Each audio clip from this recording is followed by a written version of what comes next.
Juve, they don't like it up them in Galatasaray, do they? God, it was as soon as they got drawn against Galatasaray. There's, of course, minds go back to 2013 when they were playing there in the final group game of the Champions League under Antonio Conte, and the game gets halted in the first half because of the snow, and they have to come back and finish the game the next day, and they lose that game, and a draw would have been good enough to get them through the group. And it was it was definitely one of those places that haunts Juventus to begin with. And I definitely, Angie and I were saying before we came on, it feels like that defeat almost is the start of this story we talk about now with Antonio Conte, where he can't win in the Champions League or in Europe. It feels like that was the beginning of that. But a very different, very, very different sort of game, this one to that one, because this was great. I mean, if you like football and enjoy chaos, if you like those two things together, then you got everything you could ever have wanted, because the game was wild, but showcased all sorts of things that are wrong with Juventus. And I do think my defense of Juventus, which you could extend to, they also played in the Club World Cup last summer and also were tired.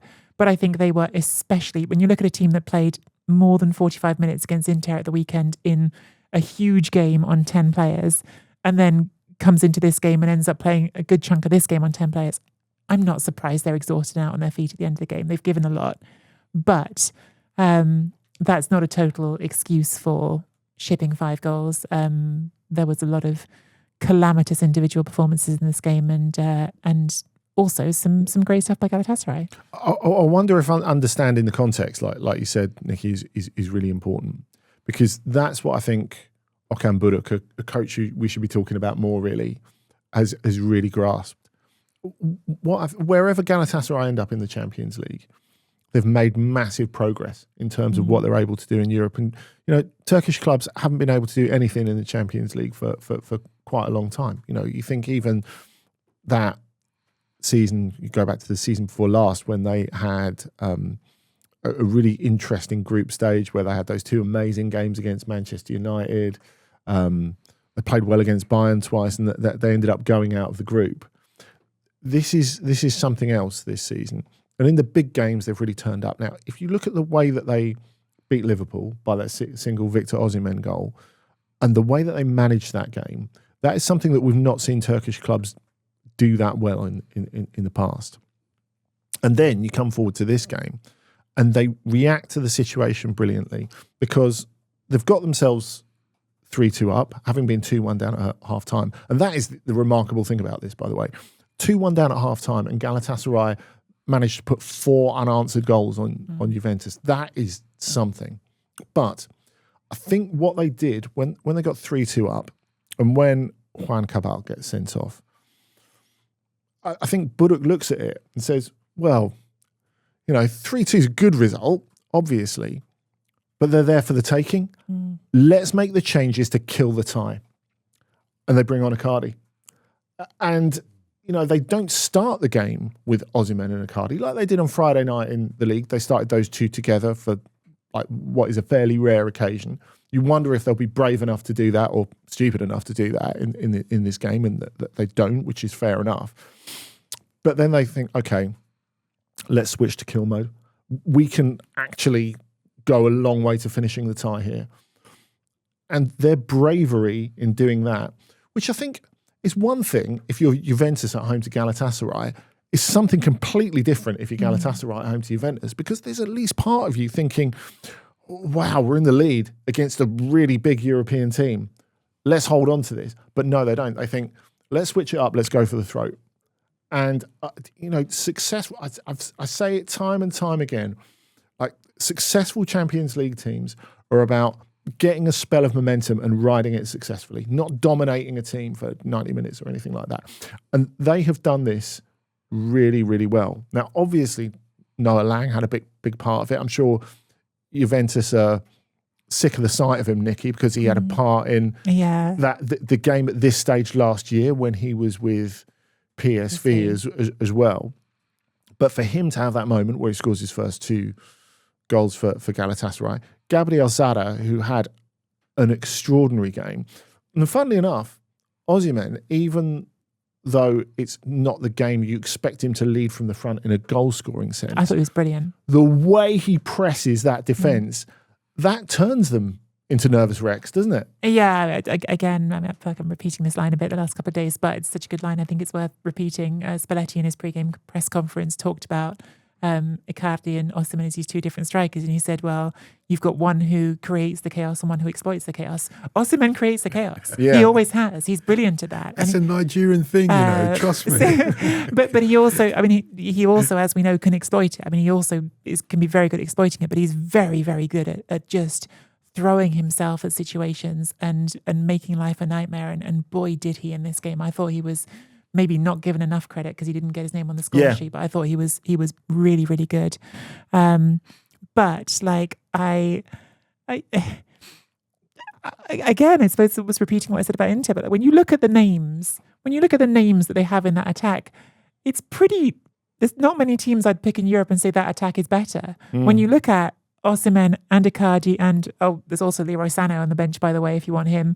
When you've got Noah Lang having a game like this, but also Yilmaz was fantastic. Yilmaz tormented Cambiasso in the first half, so much so he's on a booking, and Spalletti pulls him off, which turns out to be one of the worst substitutions in certainly this round. And maybe he can't play the second game anyway, can he? Yeah, and Cabal comes on.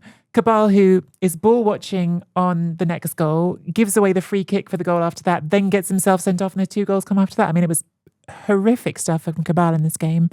But that is partly because, and then of course, also worth saying, because there's another goal that is just so self-inflicted, which is Kefren Turam giving the ball away in the box by sending it to Paul Lloyd-Kelly when he's completely stuck.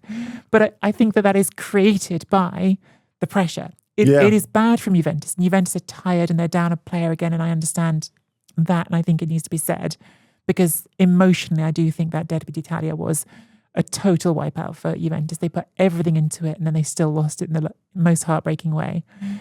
But you then, just exactly as Andy just said, to see that the team is in that state, to see that you've got a chance to not just win this game, but to put them in a position they can't come back from, really, I think.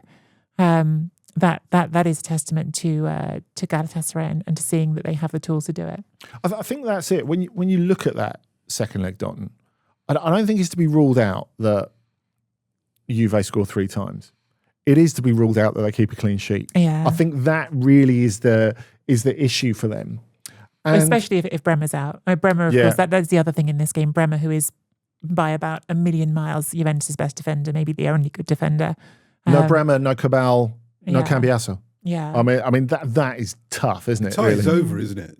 It has to be. Yeah. It has to be, really. Especially in a context where there's no away goals as well. I think that's really hard. But what Galatasaray did, the way they reacted to the situation, as I said, I think was really, really special.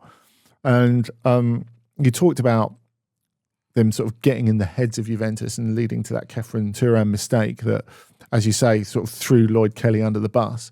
It's funny, I think a lot of people will have looked at that immediately and said, Lloyd-Kelly ended up giving that goal away. I think he got too much blame for it. He did way too much blame for it. But then, for the 5th goal, he went on, you want to see a mistake by me? This is a mistake by me. And that's exactly what happened. And Sacha Boey ends up coming on and scoring his first Champions League goal after coming back to the club. But we talked about Bodo Glimt coming a long way. And Bodo Glimt are obviously a completely different sized club. We always have to clarify that. But what Bodo Glimt have done in terms of, as I said, working out where they've fallen short and making up the difference with a lot of the same players. Galatasaray have done exactly the same. And it really says a lot for having the same coach.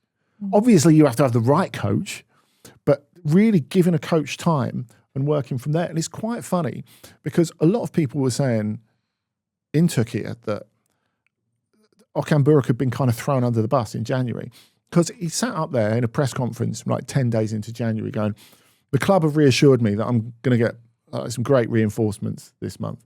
Okay, they're getting Noah Lang, and Lang's made a difference in that, and they're getting Bowie as a sort of buzzer beater at the end of the window. But people are expecting a lot more. And while Fenerbahce are out there trying to sign everyone.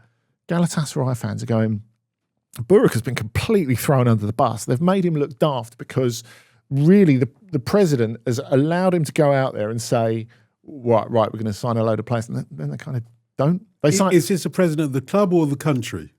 Yeah, the president of the club must clarify that, as you say.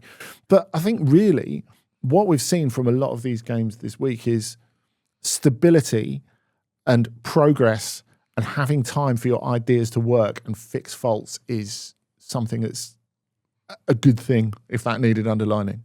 Yeah, because the president of the country has got, his penny's worth when it comes to football in Turkey. And I always thought Machiavelli was Italian, but it seems that his philosophy of make sure you destroy your opponent properly has become, Galatasaray's.